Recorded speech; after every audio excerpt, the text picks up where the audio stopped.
കേരളത്തിലെ UDFന് അനുകൂലമായ ഒരു സാഹചര്യമെന്നാണ് പൊതുവെ രാഷ്ട്രീയ നിരീക്ഷകര് കണക്ക് കൂട്ടുന്നത്. അങ്ങനെ 2026 ഒരു 10 വർഷത്തിന് ശേഷം, ഒരു നീണ്ട ഇടവേളയ്ക്ക് ശേഷം അധികാരത്തിൽ വരും എന്നുള്ള അമിത പ്രതീക്ഷയും കണക്കുകൂട്ടലിലും ഇരിക്കുകയാണ് കോൺഗ്രസ്സുകാർ. കോൺഗ്രസിലെ മുതിർന്ന നേതാക്കന്മാർക്കും ഒരുപാട് സ്വപ്നങ്ങളും ഒക്കെ ആയിട്ടിരിക്കുകയാണ്. ഒരുപക്ഷെ 2026 അധികാരം കിട്ടിയാൽ ചില സൗകര്യങ്ങളുണ്ട്. ഒന്നുകിൽ 2026 കിട്ടും, അല്ലെങ്കിൽ അതോടുകൂടി കോൺഗ്രസും തീരും, UDFും തീരും.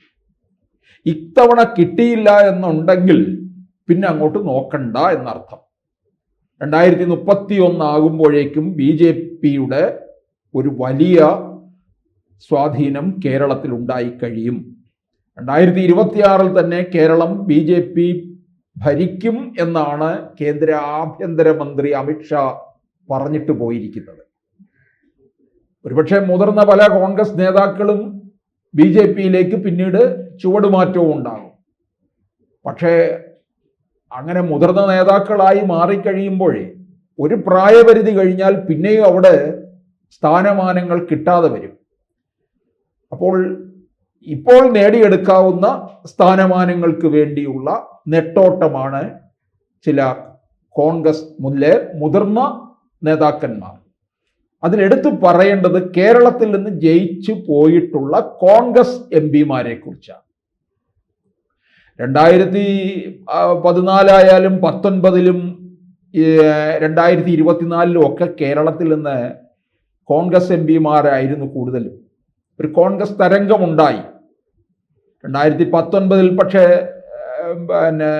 രാഹുൽ ഗാന്ധി അധികാരത്തിൽ വരുമെന്നുള്ള ഒരു പ്രതീക്ഷയോടുകൂടി ഒരു 19 ഇടങ്ങളിലും UDF കയറുകയാണ് ചെയ്തത്.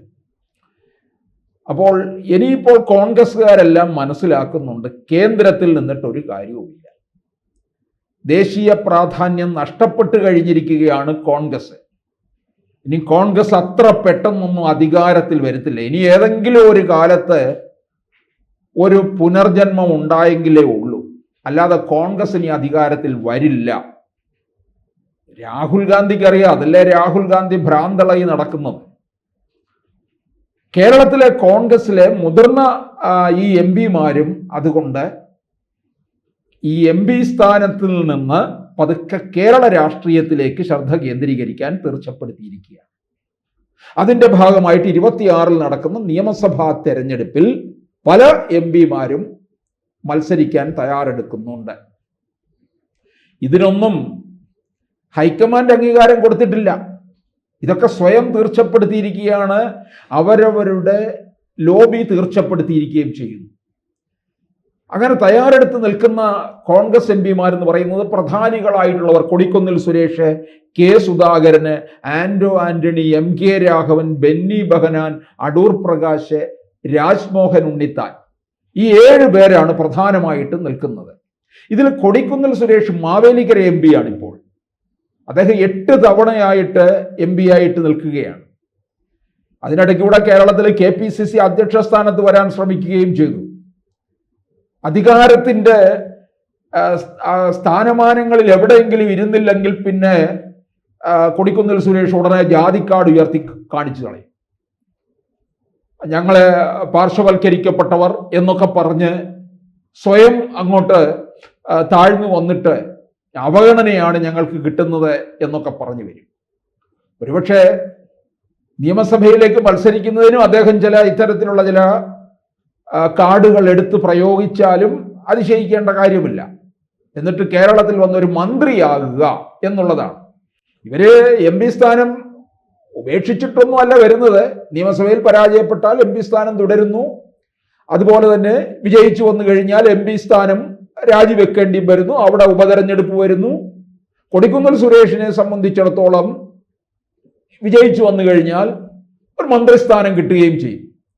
കൊടുത്തില്ലെങ്കിൽ അതിനാണല്ലോ അദ്ദേഹം കാർഡ് ഉപയോഗിക്കുന്നത്. ആ തരത്തിലേക്ക് കാര്യങ്ങൾ മാറും. ഇനി മറ്റൊന്ന്, കെ സുധാകരന് അനാരോഗ്യ പ്രശ്നം കാരണം KPCC അധ്യക്ഷ സ്ഥാനത്ത് നിന്ന് മാറ്റി ഒരു മൂലയ്ക്ക് ഇരുത്തിയിരിക്കുന്ന കെ സുധാകരൻ MP കേരള രാഷ്ട്രീയത്തിലേക്ക് നോട്ടമുണ്ട്. അദ്ദേഹത്തിന് മന്ത്രിയാകണം. മന്ത്രിയല്ല, മുഖ്യമന്ത്രിയാകാനും യോഗ്യനാണ്. അങ്ങനെ വരുമ്പോൾ മുഖ്യമന്ത്രി പടകളുടെ എണ്ണം തന്നെ കൂടിക്കൂടി വരും.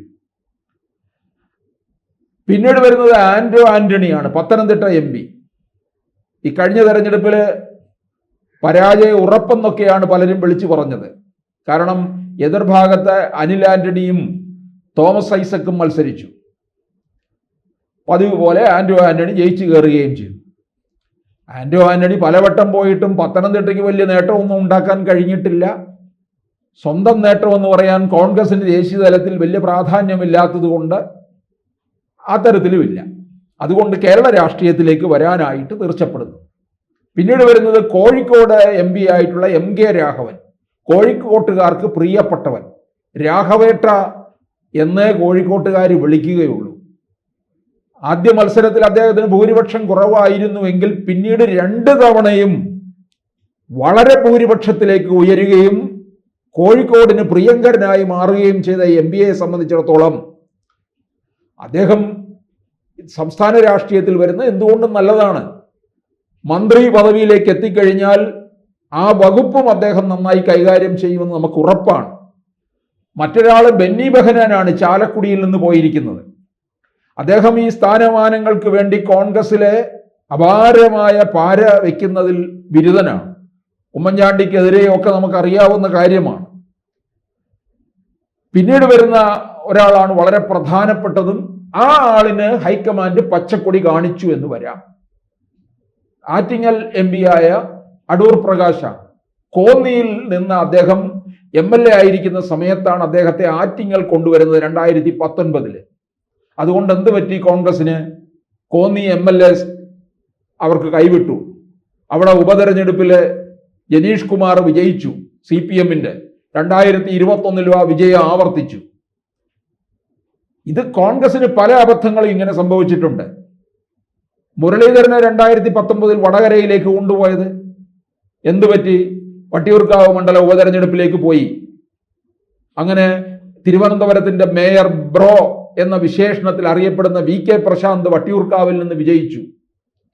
വട്ടിയൂർക്കാവിൽ 2021 അദ്ദേഹം തുടർന്നു.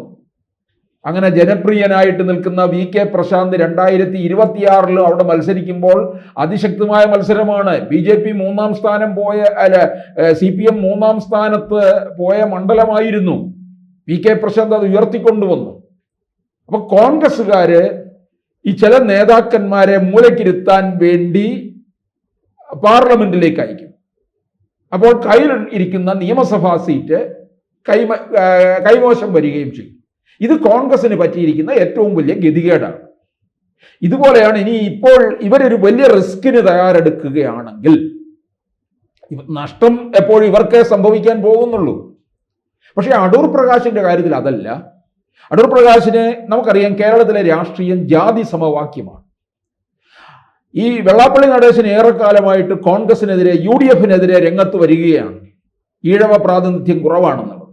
തൃപ്പൂണിത്തറയില് ഇദ്ദേഹം മാത്രമാണ്, K ബാബു മാത്രമാണ് ഈഴവ പ്രാതിനിധ്യമുള്ളത്. അതുകൊണ്ട് തന്നെയാണ് UDF കൺവീനറാക്കി ഇദ്ദേഹത്തെ അടൂർ പ്രകാശിനെ നിർത്തിയിരിക്കുന്നത്. മുമ്പ് അദ്ദേഹം റവന്യൂ മന്ത്രിയുമായിരുന്നിട്ടുണ്ട്. അപ്പോൾ അടൂർ പ്രകാശിനെ കേരള രാഷ്ട്രീയത്തിലേക്ക് കൊണ്ടുവരാൻ ഹൈക്കമാൻഡ് പച്ചക്കൊടി കാട്ടും. അദ്ദേഹം കോന്നിയിൽ നിന്ന് തന്നെ ആ മണ്ഡലം തിരിച്ചു പിടിക്കാനും കേരളത്തിൽ UDF അധികാരത്തിൽ വന്നാൽ മന്ത്രിയാകുകയും ചെയ്യും. മറ്റൊരാള് രാജ്മോഹൻ ഉണ്ണിത്താനാണ്. എന്നും തോറ്റിട്ടുള്ള ചരിത്രം മാത്രമുള്ള രാജ്മോഹൻ ഉണ്ണിത്താൻ കാസർഗോഡ് പോയി നിന്ന് കോൺഗ്രസ് തരംഗത്തിൽ വിജയിച്ചു 2 തവണയായിട്ട്.